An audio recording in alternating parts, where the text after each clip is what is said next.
It looks like BTC's making another run at it, but will the word tariffs knock the market back down? Venture capital money's flowing in, but is it flowing into the right places? Brad Garlinghouse talks about why ETFs are so important to XRP. We'll talk price action at the end, along with your comments, because you, the viewer, matter most. And what do you see up on the screen? The alts are in the friend zone while BTC is third base in it? Yeah, it seems like it at 109,000. Let's get to your comments, though. Richard Padilla says, thanks for setting all the lies and hopium straight. You're the only one I look for. What is going on with the markets? And thanks for the support, my guy. Yeah, there is. There's a lot of hopium out there, a lot of fake articles. And remember, everything you see in my video and all the other ones, it's linked in the description below. Love to ride one too. Dropping support on the channel. Thank you very much. This is Klaus. Love the way you explain simple concepts and behaviors. Einstein said doing the same thing over and over again, except expecting different results, is a form of insanity. And this tariff talk, every time crypto going up, is retarded. We're going to get crushed every time the word tariff is said by the president, and the high IQ talk is starting to fail. The point is a clown show. Thanks. You are very welcome. Yeah, we're going to do some tariff talk today. And there's bigger implications to the market because it affects this. Oh, rate cuts, and we need the rate cuts for crypto. But first, Bitcoin sitting at 109,126, ETH is 2564, XRP at 235. We're going to talk price action at the end. BNB at 676, while Sol's at 1778 at 76 cents, while XLM's at what? 29 cents. Theta Capital secures 175 million for crypto funding investments. Yeah, venture capital is starting to see some money flow into it. Yeah, I can say that correctly now. Thank you very much. By the way, I've got the latest venture capital money flowage right here up on the screen. I told you it'll all be linked in the description down below. It talks about whether it's DePIN, DeFi, SEC stuff. That's CEX, not SEX, you pervs. Finance, banking stuff. It is. It's all linked down below. Check it out for all you VC fans. VC is important because this is how building happens in crypto. Here's one for you. It's kind of like a funny, lighthearted story. Welcome to Saturday Morning with Klaus. No, it's not cartoons. It's even better because we get a little naughty. All right, so you know how Trump had that crypto gala? Listen to this. All right. Down 15% since last night's highly anticipated dinner gala that drew protests from U.S. constituents. Blah, blah, blah, blah. I don't give a fuck about any of that. Many of the attendees dumped their Trump holdings after receiving a dinner invite. So as soon as they got the invite, boom, they dumped that shit. Why? Because crypto is all about the pumperoni and dumperoni, girlfriend. Listen to this now. About 40% of the top 220 wallets that once held enough tokens to qualify for the dinner held no Trump tokens at the actual dinner. In fact, they even said that by the time the dessert was served, the majority of the holders dumped their tokens. So, what are we seeing in crypto? When something is hot, you want it, and then as soon as that utility or hotness is gone, you dump that bitch. So think about that. They waited to make sure that they were confirmed to be one of the top 20 holders, and then they were like, yo, we're selling our shit. We're rotating that bitch on out. Now, I'm bringing this up. Why? Because when BTC was pumping to all-time highs, when XRP was starting to move at that 246, 247, we started seeing the green on the screen. What word was mentioned, everyone? And you better have your water ready because you're going to start boozing it up on this Saturday. The tariff word was mentioned. And what happened was what? Oh, we're going to add a 25% tariff on EU stuff because the talks and negotiations weren't going well. So it seems that every time the markets are a-roaring, they mention the tariff word, which knocks it back on down. Now, there's a bigger story to that, and here's the bigger story. Jerome Powell has said time and time and time again, he will not cut rates until we get news on the tariffs. And we have an FOMC meeting in 25 days in 5 hours. You know we'll be live streaming that shit. You know it. And you know the live streams are awesome AF. Chad is awesome AF. So what are the odds that we're going to get a rate cut? 94% that we're not. That's right. So why won't we get a rate cut? Because we still have problems with the tariff meetings. Because we still have problems trying to figure out what the rates are going to be. And I'm talking about rates, I'm talking about the CME rates, I'm talking about the rates on goods back and forth between the United States and the EU, and the United States and China.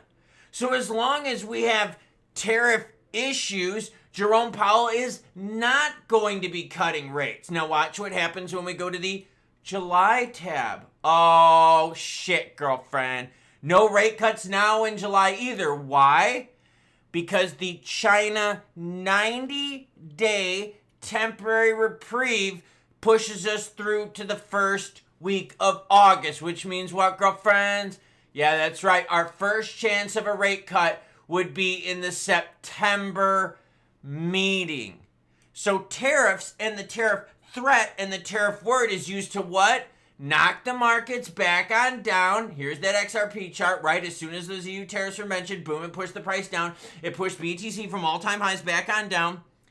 And it reins the market back in. And Powell has said time and time again, we ain't cutting rates until we get tariffs figured out. Now, Brad Garlinghouse, the Ripple CEO, spills the tea on why crypto ETFs are absolutely game-changing. Well, it's important because it gives institutional buyers another way to get in. But let me ask you this, then why the fuck aren't these institutional buyers buying XRP directly? Why aren't they buying native token directly? And let me ask you a question. Do you give a flying fuck about ETFs if it doesn't help out the price action of native token? Right? So I'm going to sit here and I'm going to say, Brad, maybe it's good for you as Ripple as a company, but for native asset holders of XRP, unless it's a spot ETF settled with XRP, we don't give a shit-ola. So we got to start asking ourselves here, okay, XRP ETF, are they really a game changer? No, we want institutions to buy native token. We don't want them to buy paper contracts of this stuff. So I get it, Brad. You're happy because this gives institutions another way to get involved into the XRP ecosystem. Buy the native token directly. Just buy it. Everyone talks about the BTC ETFs. Oh, there's billions and billions and billions flowing in. Yeah, but it's into paper contracts. That's not what you want. You want native token buying. Because have you noticed you're not seeing the price jump up on XRP since that futures thing was launched? No. Nothing happened with that. That was a big what, everyone? Nothing burger. Yeah, it gives us shredded abs ready for the summer beach bods. But it doesn't help out the price action of native token. Okay, volume still high this weekend. I like that. 137 billion. That means the exchanges are making the money. Altcoin season, we slid a little bit, 24 out of 100. Institutional money, nah, it's not bad. It's still flowing in. Open interest in perps is 700 billion. Futures at 4.16. Let's go to XRP native token. One day chart looks like what? Oh, poop sandwich. We're in the friend zone. Volume is higher than what we expected, which is good, but price-wise keeps us in the friend zone. Remember, my goal was to stay above that 230 mark through the Memorial Day holiday, and we did get lucky with a little BTC all-time highs, which did prop up the markets a little bit, but then remember, we were told about the whole tariff word. I know. Keep drinking. I'm a bad Klaus early on this Saturday. But look, you see this big red candlestick-a-roni right here? That took XRP from the 245 mark all the way down to a low of 230. That is huge, everyone.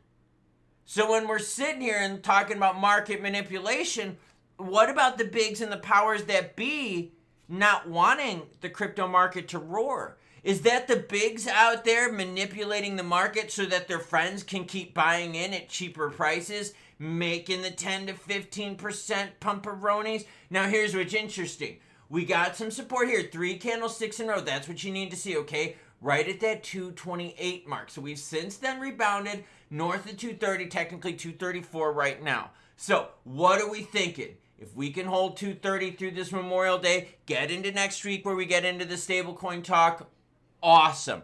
But what do we really need? We need the EU and the United States to figure out their tariff action. And then remember, in June, what do we start talking about? Regs for the rest of the crypto market. Yeah, that was the big announcement out of the House. And I shared that with you yesterday. So if you missed out, well, that's your fault for not hitting that notification bell. Only about 15% of you have got that button touched. Just throwing it out there. Got some stats.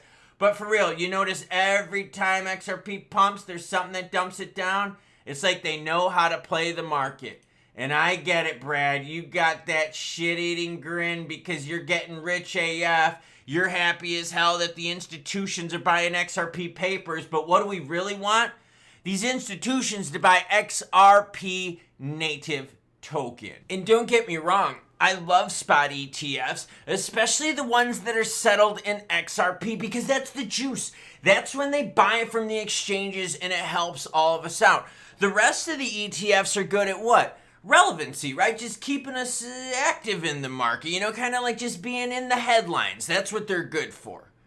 The rest of it, though, is good for what? Good for Ripple, not for native token holders like the rest of us. Now, don't you find it a little bit of sussaroni that BTC is touching all-time highs? The crypto alts start moving, then all of a sudden, as we touch those all-time highs, boom, tariff word is mentioned. And then the market goes on back down. But you're starting to see BTC creep its way back on up again, so maybe we're going to get lucky and leave the friend zone. If we do, I'll let you know. That's why you hit the subscribe button so you don't miss out. Now, interesting to see that as soon as players knew they met the eligibility requirements to go to the Trump dinner, they were like, yo, we're selling this shit. And that's my point. It's the same thing with the Pi token, right? As soon as players were like, yo, as soon as we can get to the sell point and we could dump this stuff, right? Players dump. As soon as an airdrop happens, what do people do? They dump that shit. And that's the whole point we're seeing. Pumps and dumps. Tips and dips. That's the crypto market that we're living in right now. And Jerome Powell even said, yo, you're not getting rate cuts until we get the tariffs. So y'all, look, I'm hydrating, but are you? Because for real, with how much I've mentioned tariffs in this video, none of y'all better drive because you're going to be blasted AF. So that's the news for this morning. I will, of course, be back as more news breaks. Why? Because I love y'all, and it's, I don't even know, what day is today? I hold on a second. Is today Saturday or Sunday? Oh, today is Saturday. See, I don't even know what the fuck day it is. So, happy Saturday to you all. Choo-choo what? Choo-choo bitches, girlfriend.